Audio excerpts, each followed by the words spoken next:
During the height of the 1970s, Valerie Perrine was a central figure in Hollywood's most exclusive and glamorous circles. She was a global pop culture fixture, securing an Academy Award nomination and appearing on magazine covers across the world. She shared the screen with the most famous leading men of her generation, including Christopher Reeve. But recently, this same international superstar needed a GoFundMe campaign just to afford a burial plot.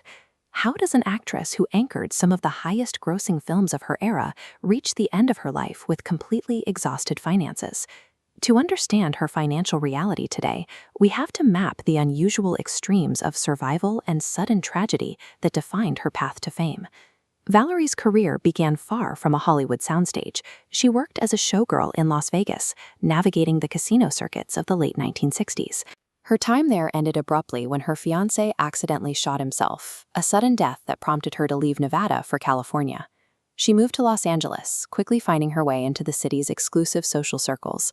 She began dating Jay Sebring, a highly connected celebrity hairstylist who worked with the most elite crowds in the city. One evening in August 1969, Sebring invited her to a dinner party at the home of actress Sharon Tate. Feeling slightly ill, Valerie decided to stay home. That canceled RSVP saved her life. Later that night, members of the Manson family murdered Sebring, Tate, and everyone else inside the house.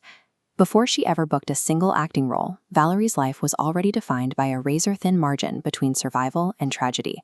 Her entry into acting was just as sudden.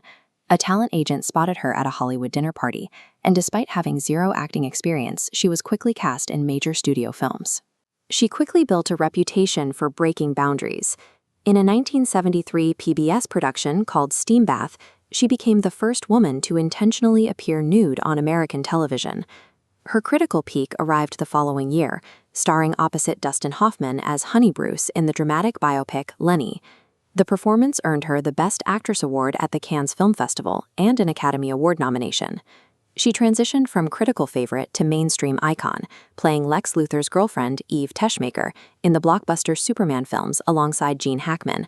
But Hollywood momentum is fragile. After starring in the disastrous 1980 box office bomb Can't Stop the Music, leading roles dried up and she temporarily relocated to Europe. This pivot stripped away her movie star safety net. She became a working actor, relying on a constant cycle of TV guest spots to maintain her lifestyle as she aged. That career came to a forced halt in 2015, when Valerie received a severe Parkinson's disease diagnosis. The next 15 years brought a grueling physical reality.